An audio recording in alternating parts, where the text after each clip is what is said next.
two sisters, one king, a love that becomes a weapon, and a throne that demands blood. In a kingdom of gold and shadows, a noble princess is chosen to be the bride of the most powerful king alive. But on the night of celebration, another woman steps into the light, her own sister.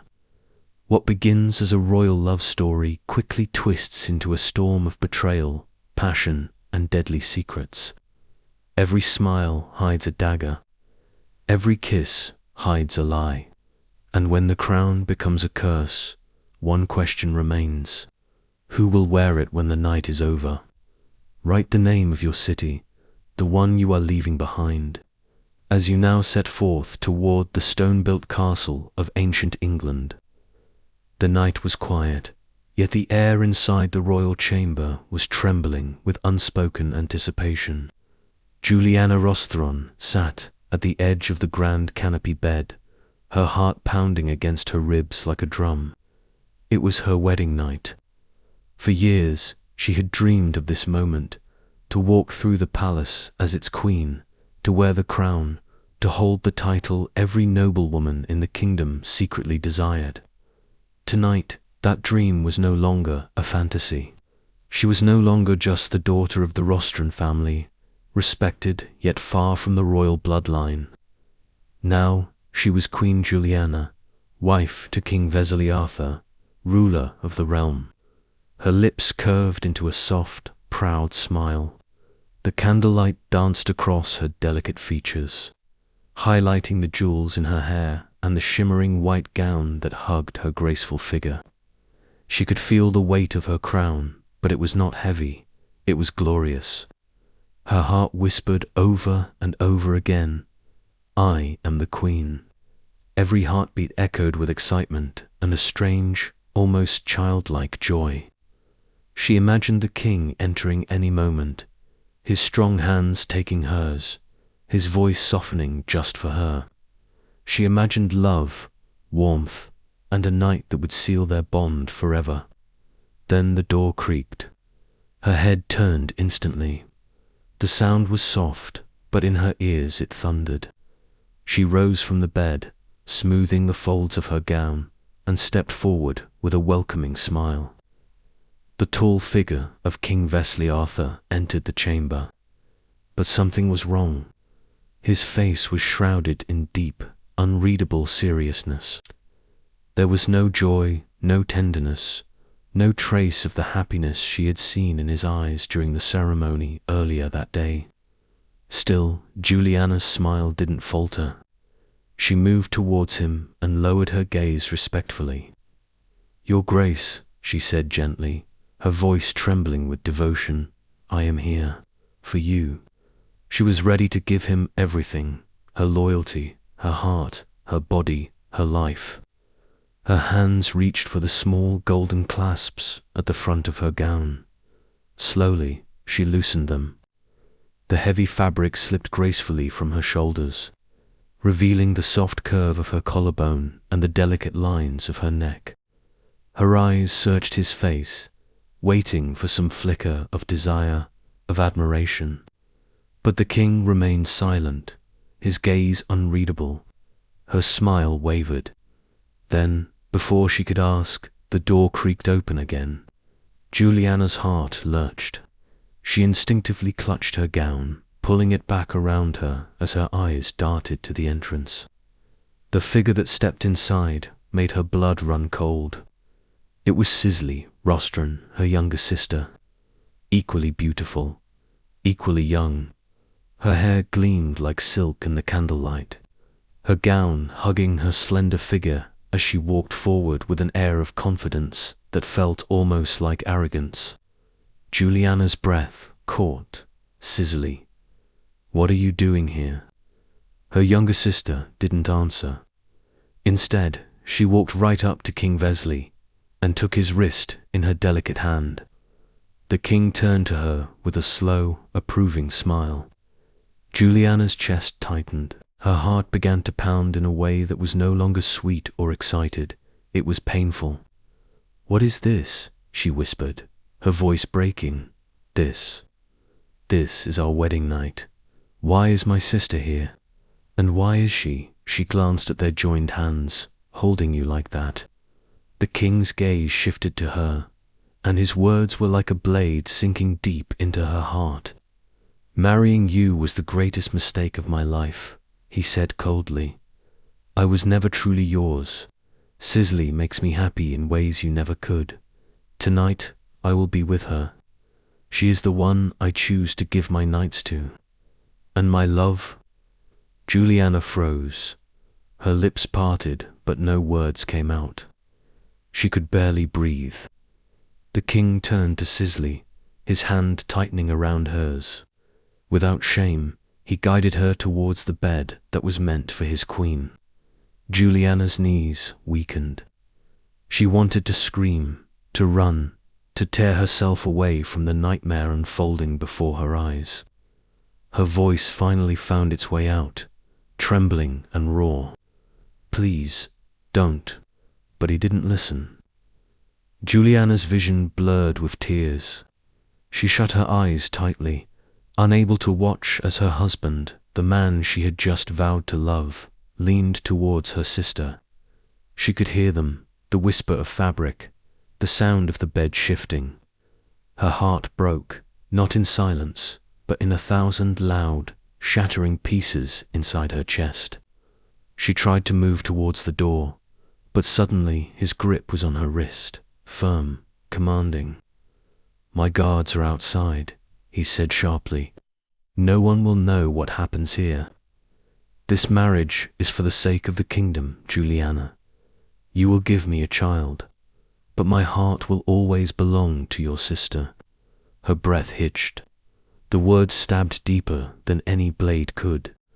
She wanted to collapse. She wanted to vanish. She wanted the night to end. But all she could do was retreat to the farthest corner of the room, sinking down, curling into herself as if she could make her body small enough to disappear. She pressed her hands over her ears, but no matter how hard she tried, the sounds still found her. Her tears fell freely now, blurring the golden embroidery of her gown. Her mind spun back through every moment since they had arrived at the palace. How the king had looked at her during the proposal, how proud her parents had been, how she had believed, truly believed, that this was the beginning of a life filled with love. She closed her eyes, and the pain in her chest dragged her backwards, into memory. 1 week ago, the day she and her family first arrived at the palace. The gates of the royal palace loomed high, crowned with banners fluttering in the wind. The Rostron family's carriage rolled across the marble courtyard, the wheels echoing on the polished stone. Guards in crimson and gold lined the path, their halberds gleaming under the late afternoon sun. Inside the great hall, King Vesley Arthur sat upon his throne. He was every inch a monarch tall, broad-shouldered, with a presence that filled the room. His robe of deep scarlet draped around him like a river of power, and the golden crown on his brow caught the light like fire. His gaze was steady, assessing, the kind of gaze that weighed a person's worth without a single word. The herald's voice boomed, "The Rostron family." Juliana Rostron entered, her steps measured, graceful, and shyly certain all at once. She was dressed in a gown of soft ivory, embroidered with threads of gold that shimmered like sunlight on water. Her hair was arranged in an intricate braid crown, studded with tiny pearls. Her heart was a bird in a gilded cage, fluttering wildly. This was the moment she had dreamed of since she had first heard tales of the king. Behind her, her mother's hand rested gently on her back, guiding her toward the dais. Juliana could feel her cheeks warming. She had been told she looked breathtaking, but what made her blush was the thought today, I might become his queen. Her mother stepped forward and curtsied deeply. "Your Grace," she said, her voice carrying a mixture of reverence and pride. "My daughter will make you a happy queen, and she will give you an heir." Juliana's blush deepened. She dared a glance at King Vesley. His eyes were upon her, unblinking, and there was something in them she could not name. Not just interest, but a quiet hunger, a curiosity that drew her in.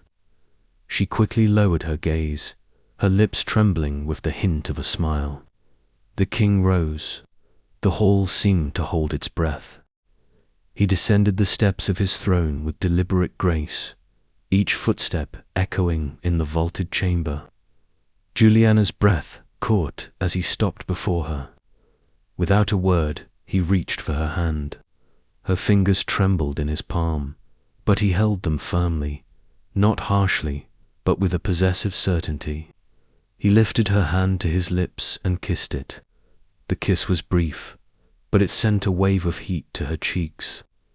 "I accept this match," he said simply. The hall erupted into murmurs of approval. Her father's eyes shone with pride. Her mother dabbed at her tears with a silk handkerchief. Juliana's own heart felt light, buoyed by joy and disbelief. She was to be queen. But not everyone celebrated. From the back of the hall, Cicely Rostheron stood quietly. She was only a year younger than Juliana, yet her beauty was of a different kind, bolder, sharper, more dangerous. While Juliana's smile was soft and inviting, Cicely's eyes held a fire that seemed to pierce right through a man's defenses. She watched the king without looking away. For a moment, Vesley's gaze flickered toward her. Something in her expression, unreadable, unblinking, made him pause. "Why is she looking at me like that?" he thought. But just as quickly, he dismissed it. This was Juliana's day. That evening, the palace glowed with golden candlelight.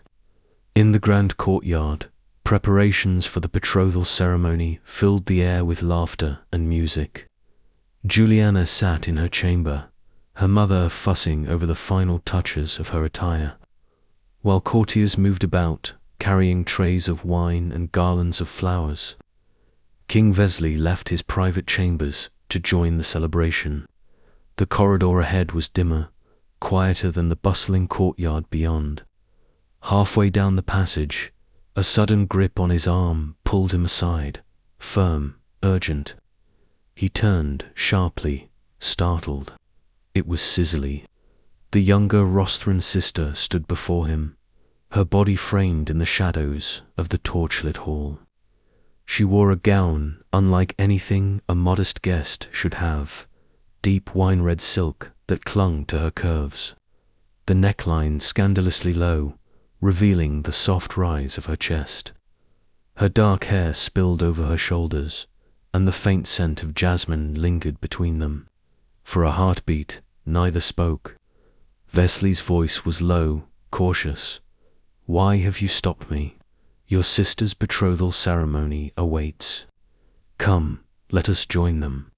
But Cicely did not move. Her lips curved into a slow, dangerous smile. "My sister," she murmured, her tone like silk brushing across steel.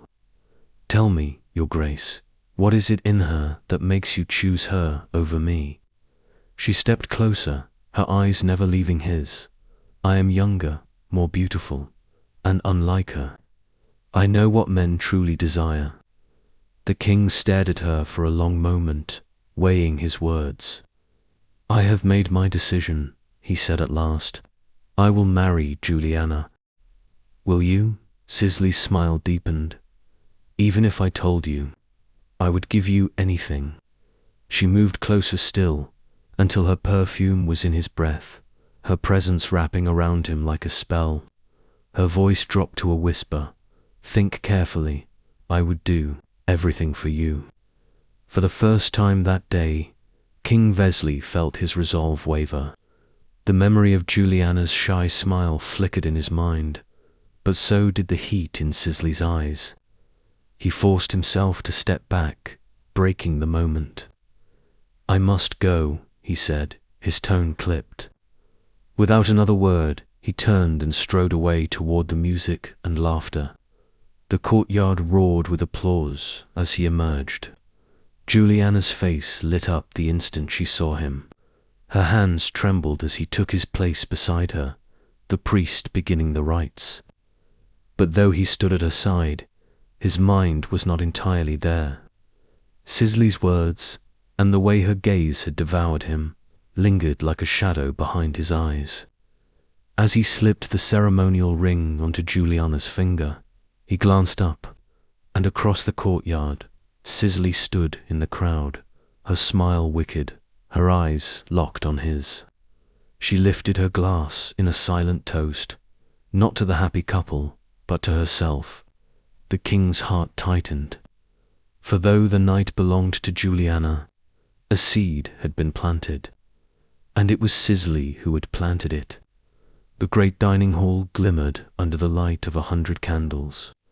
The air was warm with the scent of roasted pheasant, fresh bread, and spiced wine. Golden goblets lined the long table where nobles and courtiers sat, their chatter weaving through the soft notes of a harp playing in the corner. At the head of the table sat King Vesely Arthur, his presence commanding even in the relaxed setting. Beside him, as was her right after the betrothal, sat Juliana Rostherin, dressed in a pale blue gown that covered her from collarbone to wrist, modest yet elegant. Her golden hair was pinned neatly, her posture straight, her eyes shining with quiet anticipation. But Vesley's expression was unreadable. Across the table, Sisley Rostherin reclined in her chair, her modern cut gown of deep emerald hugging her figure. The neckline dipped daringly low, her shoulders bare, the silk clinging to her like a whisper. She smiled faintly whenever the king's gaze flickered, and flicker it did, more often than Juliana noticed, but not more often than Sisley counted. The meal began. Laughter filled the hall, but at the king's side a subtle tension grew. Juliana Vesley said suddenly, his voice low but firm, "Your grasp of court etiquette is lacking." She turned to him, startled. "Your Grace, you did not stand when the Duke of Estmere arrived. You did not address the Countess of Lorraine properly. These are not small oversights. If you cannot master the customs of the crown, how do you expect to live happily as my queen?" The words struck her like cold rain. Her fingers tightened around her goblet. I am learning, Your Grace. I meant no disrespect." "Intent is not enough in a throne room," Vesely replied sharply. Her cheeks burned, not with embarrassment alone, but with the sting of hurt. She lowered her gaze to her plate, trying to keep her composure. She had dreamed of being his queen, of earning his pride and affection. Yet now his words cut deeper than she had imagined. From her seat nearby, Sisley's lips curved into the faintest smile. In her heart, a flicker of satisfaction bloomed. The seed she had planted was taking root, doubt in Juliana's worth. And the king's eyes. Oh, the king's eyes kept finding their way to her, lingering on the shimmer of her dress, the tilt of her smile, the bare slope of her shoulder. The meal continued, but Juliana barely tasted a thing. When at last the final course was served and the nobles began to rise, Vesely excused himself. That night the palace corridors were quiet, save for the distant sound of music fading into the gardens.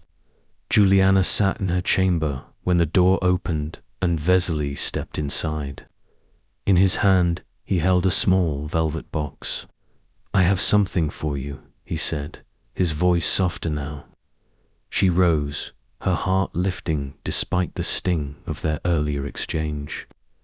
He approached and opened the box to reveal a delicate gold locket, engraved with the royal crest. "It is beautiful," she whispered.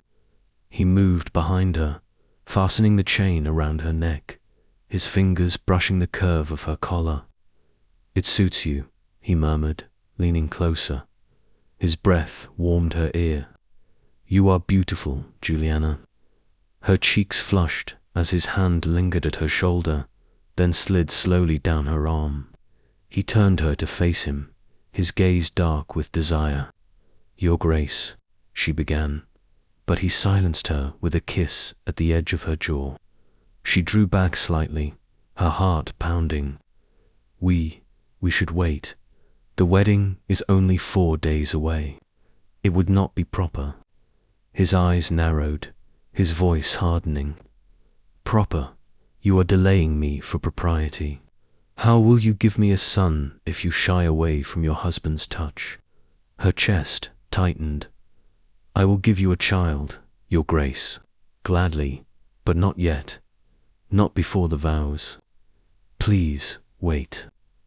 Wesley stepped back, his jaw tightening. "Do you refuse, your king?" "I ask only for a little patience," she said softly, tears gathering at the corners of her eyes. "It feels wrong before we are wed." His temper flared. "I am not a man to be denied, and I am certainly not a king to be told to wait. You think this is about you. I chose you for one reason, to bear me an heir, and you deny me even that." Her tears spilled over, her voice breaking. "Please, Your Grace, only for days." His face was cold now, unreadable. "You have refused your king. I will remember this." With a sudden turn, he strode toward the door, his anger like a storm in the air. The corridor beyond was dim, the torches casting long shadows. As he walked, his eyes caught the shape of a woman ahead, the curve of her back, the fall of her hair. It was Cicely. She stood near an alcove, her back to him, the faint light painting her bare shoulders in gold. He took a step closer, and before he could speak, she turned slightly, smiling as if she had been waiting for him. "Your Grace," she said softly, her voice warm with invitation. "I heard your steps." His gaze swept over her, the curve of her waist, the way the silk clung to her hips. "What are you doing here?" She stepped closer, her eyes glimmering. "Waiting for you." His brow furrowed. "For me? That is what you want, isn't it?" she murmured. "Someone who will not deny you, someone who will give herself to you without hesitation, without conditions." Her words struck deep, echoing the frustration Juliana had left in him. "You," he hesitated, but she closed the distance, her fingers brushing over his hand. "Everything I am," she whispered, "is yours, if you will take it." Her hand slid into his, and before he could think better of it, she was leading him toward her chambers. The door closed behind them. Cicely's arms wrapped around his neck, her lips finding his with a hunger that matched his own. There was no hesitation, no plea for patience, only the heat of desire and the thrill of being wanted without restraint. What Juliana had refused, Cicely gave freely. Wesley's hands explored her, his lips tracing the line of her neck as she gasped softly. She welcomed him without shame, and for hours the king took what he wanted, his anger melting into satisfaction. By morning, the king lay beside her, the light of dawn spilling across her bare shoulder. He watched her sleep, her beauty undeniable, her willingness intoxicating. A thought stirred in his mind, sharp and unwelcome. She is better than Juliana. For the first time, Wesley wondered if he had made a mistake in choosing the elder Rostron sister at all. King Wesley Arthur sat alone in his private study. The fire in the hearth burned low. His hands rested on the arms of the chair, his thoughts heavy. 2 days had passed since that night with Cicely. 2 days of restless sleep. 2 days of silence between him and Juliana. He was troubled. His heart wanted one thing. His crown demanded another. How can I refuse Juliana now? He thought.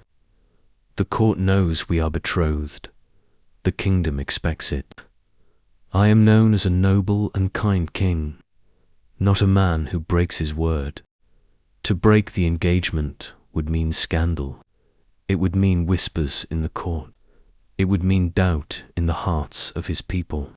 He pressed his lips together. His jaw tightened. No, I will marry Juliana. I must. And so he made his choice.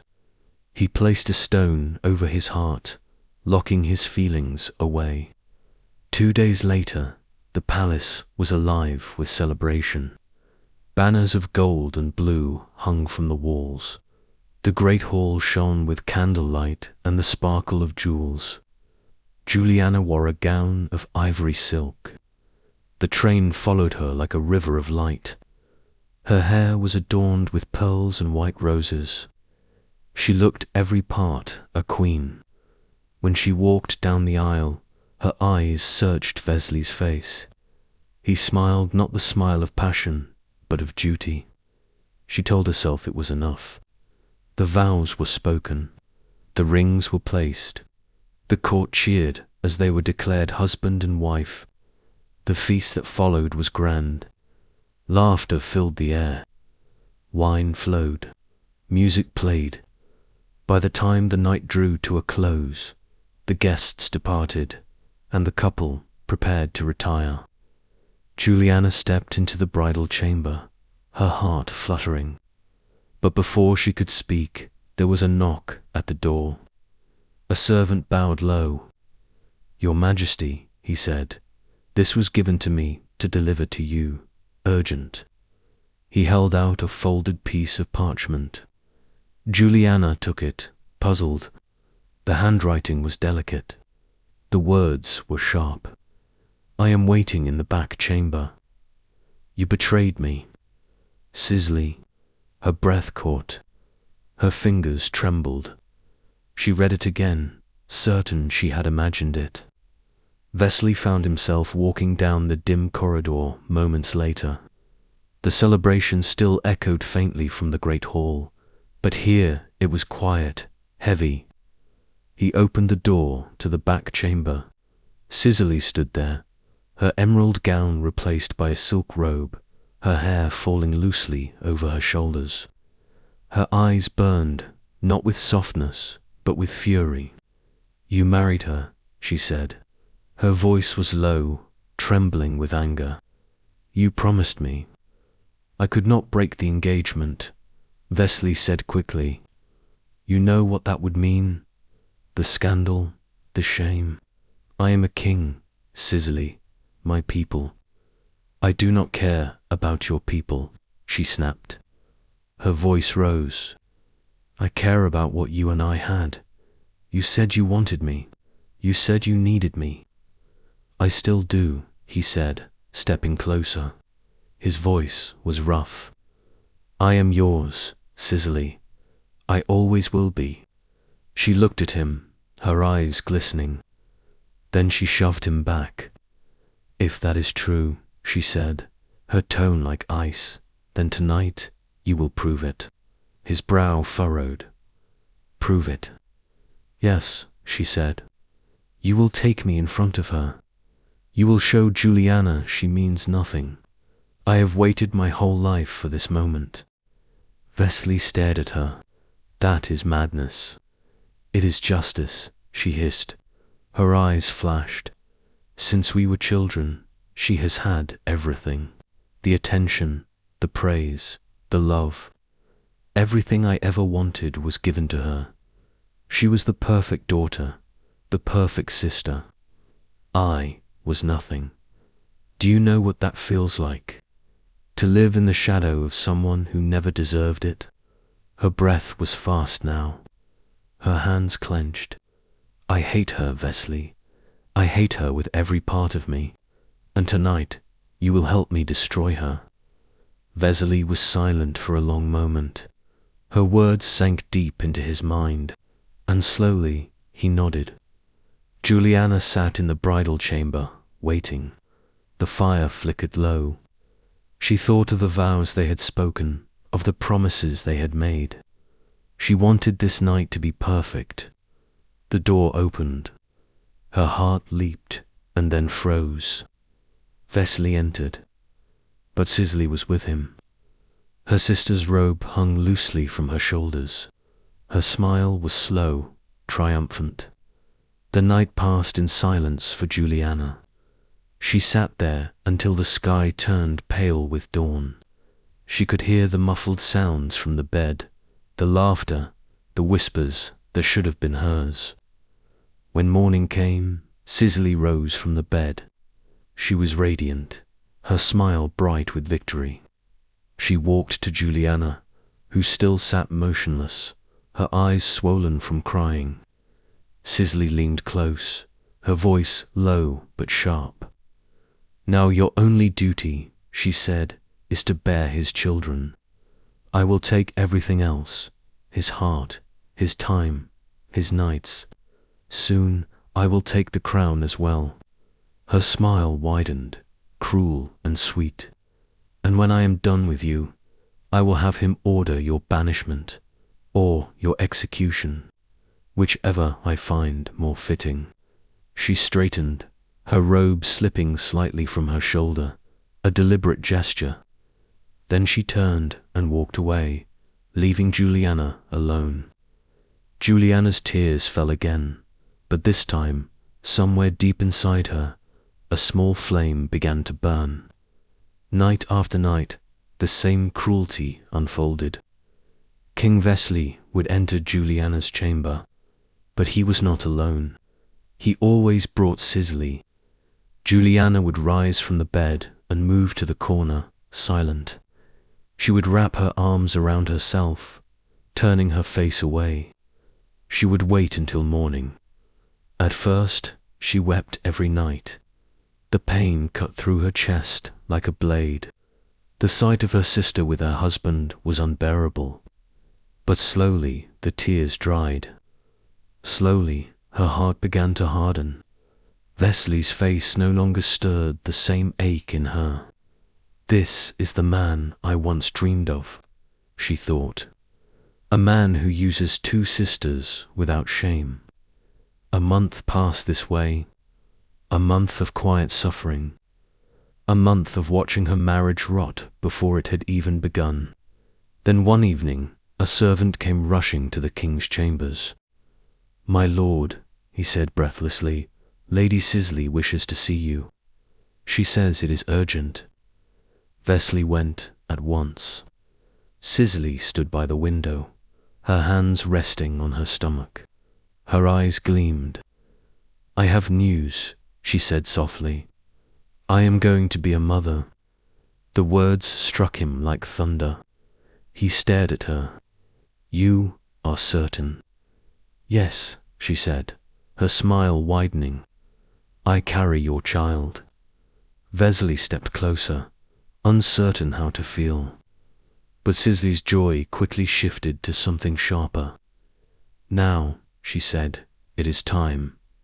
You must divorce Juliana, or have her killed." His eyes narrowed. "What?" "You are the king," Cicely said. "You can accuse her of anything. Treason, adultery, anything you wish. Once she is gone, I will be queen. Our child will be the heir. My place on the throne will be secured forever." Her voice grew colder. "Since I was a child, I dreamed of this moment.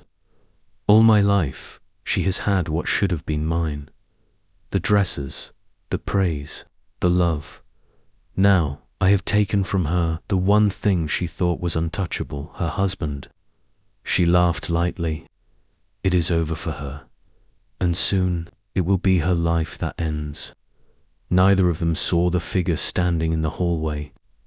Juliana had come to speak with Vesely, but froze when she heard their voices.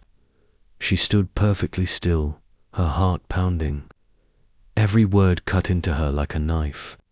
She had suspected Cicely's hatred, but hearing it spoken aloud was different.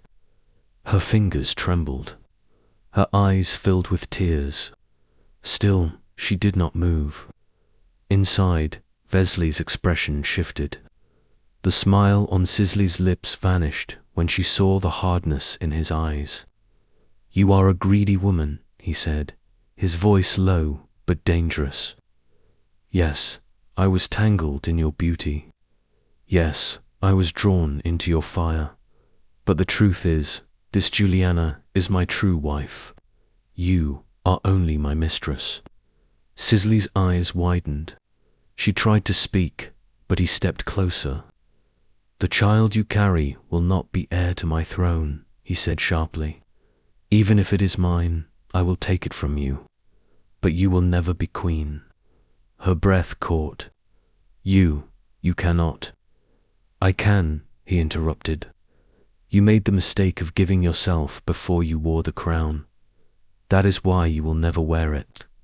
Juliana is everything a queen should be. She is loyal, she is pure, she is my wife. His voice rose. And you will be nothing. The words hit Cicely like molten fire. She stumbled back, her chest rising and falling rapidly. You will regret this, she screamed. I will see you ruined. I will see her dead. Wesley turned to the guards at the door. Seize her. Throw her into the dungeons. The guards rushed forward. Cicely fought them, her nails clawing, her voice shrill. No, you cannot do this to me. I am carrying your child. Her eyes darted to the doorway, searching for Juliana, but she could not see her.